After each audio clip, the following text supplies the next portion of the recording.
Welcome to New York Buddha Dharma. My name is Michael Rogan, and we're going to begin with a bit of a user's manual for the brain. I'm going to start talking in those terms as we begin a meditation instruction and a meditation practice. I'm a neuroscientist and a psychotherapist and a teacher of the Buddha Dharma, and so I bring all of these things to my work as I try to teach. I can't help it; it's how it comes. That's what I do. So I find it useful to talk in terms of a kind of guided tour about our basic functions and how they play in meditation. One thing we have is attention. Attention is a faculty of our brains. It's a function that we have, and it has very specific qualities. We can put our attention where we want. If I say, look at this, you can do it. You can put your attention there. And that means that you're devoting resources to this in order to see what's there and sort of drink it in. Now, if we only put our attention where we wanted, life would be simpler. But in fact, attention can also be captured involuntarily by things that happen in the environment, for example. To some extent, that's very helpful. That's an evolved function. When important things happen, they grab our attention.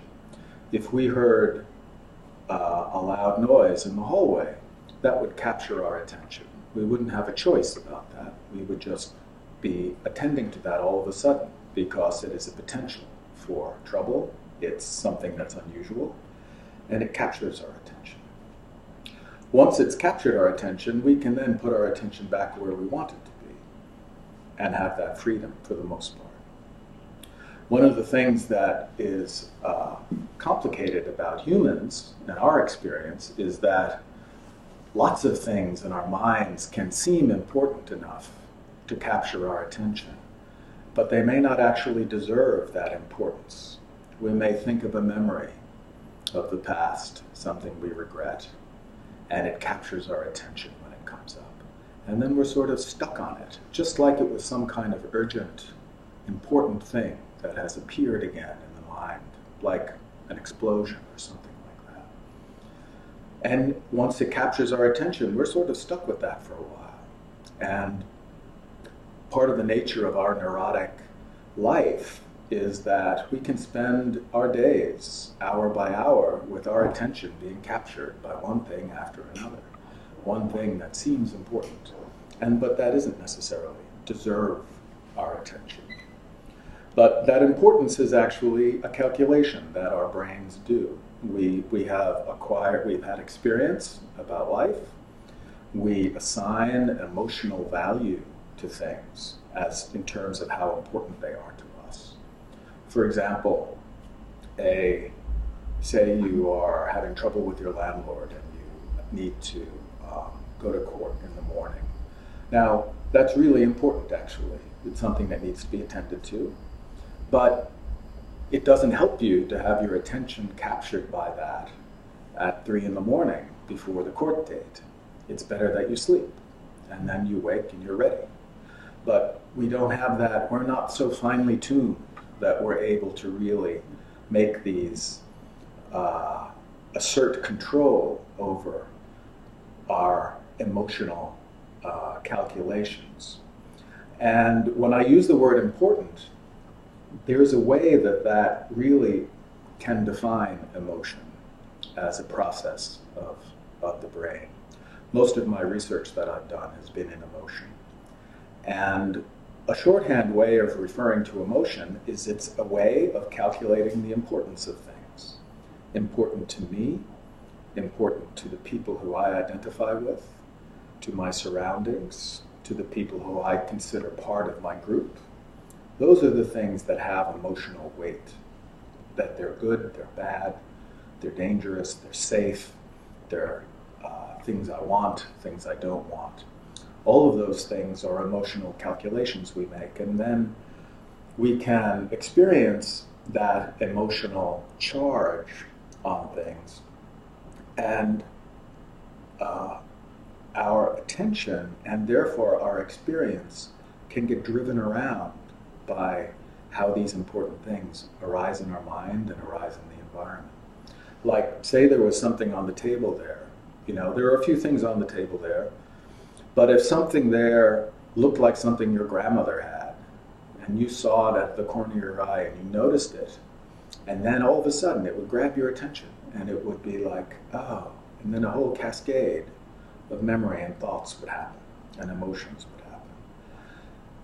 There's a way in which our life can be dominated by those kinds of processes, and that can be very problematic if you would like a life that is nourished, that is nourishing, where you're interacting with people in real time, where you're dealing with reality as it unfolds right in front of you. If you're always being triggered and having mental processes triggered by these important things that come and go, you sort of lose your touch with what's really going on in the world. Another quality of attention is the fact that it can be very tightly focused. Attention can be really tight. Like if you're doing your taxes, it serves you to have a very tight attention. You want to do it until it's done. You don't want to get distracted. It requires a certain amount of effort to sort of squeeze your attention down so that you can really focus. And it's a very valuable thing to be able to do that with our attention. However, it's exhausting. It takes a lot of energy, and it's also a somewhat impoverished view. If my attention is like this all the time, I'm missing out on all the rest of it. I'm missing out on the rest of my life. And I'm also exhausting myself by squeezing so tight. The other factor of emotion is that, and attention, is that we can get into a state where everything is important. Everything drives a tight, focused attention. And then we are just going through our life, one important thing after another, one irritating thing after another, one annoying thing after another, or desire and hopes and the kind of, oh, this is what's going to solve everything. This is what's going to make the big difference. I'm going to do that. And we become very tightly focused on it. So there are two aspects of emotion that really, of emotion and how it drives attention, that really serves to make our lives somewhat impoverished and out of our control. We don't get to just be in our life. We are sort of blown around by events and by things that happen to come into our minds. And our attention can become very effortful and very tight around our life, which leads to exhaustion and also this sort of guaranteed impoverishment. If you're so tight with your attention, there's no room for enough goodies to have a reasonable life. There's just no room for it. So the technique I'm going to discuss now is a standard technique for doing a mindfulness meditation, a meditation practice. But I'm going to talk to you about it in those terms, because you bring your whole brain into your practice, and your attentional mechanisms are the things that you're using in your practice. So the way to,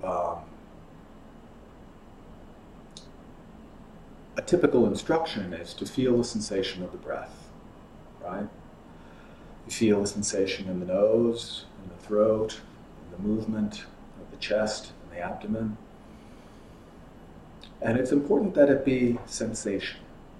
That it not be like thinking about the breath, that it not be picturing the air, none of these yoga things like blue light in and white light out, You really feel the actual activity of the peripheral nervous system in the nose, in the throat, or in the movement of the chest. The reason why the sensation matters is the sensation is your ticket to the present moment. because you can only feel your sensations when they're happening, and they're happening now. So by placing your attention on your sensations, you're automatically in the present moment, just for that fraction of a second that you've succeeded in placing your attention. You're feeling it. That means you're in the present, because there's nowhere else to be. You can't feel it in another time. You can't be distracted and feel it. Now, the instruction then is, you feel the breath, you feel the sensation of the breath.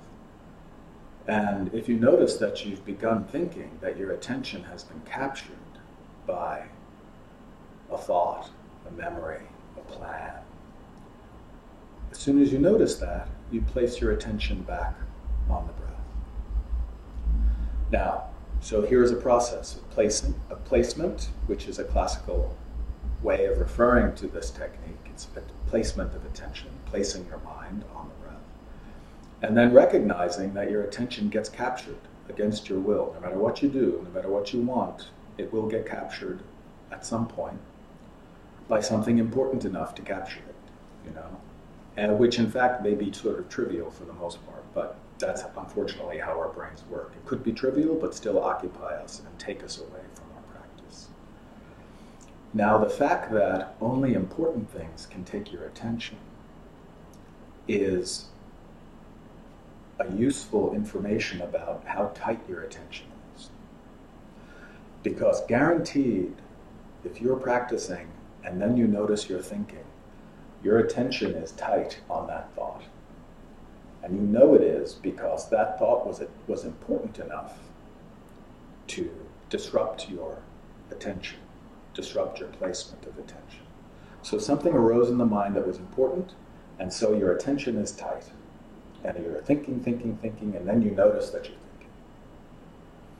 Now, in the beginning, what people do is they then drag their tight attention to the breath and start feeling the breath, right?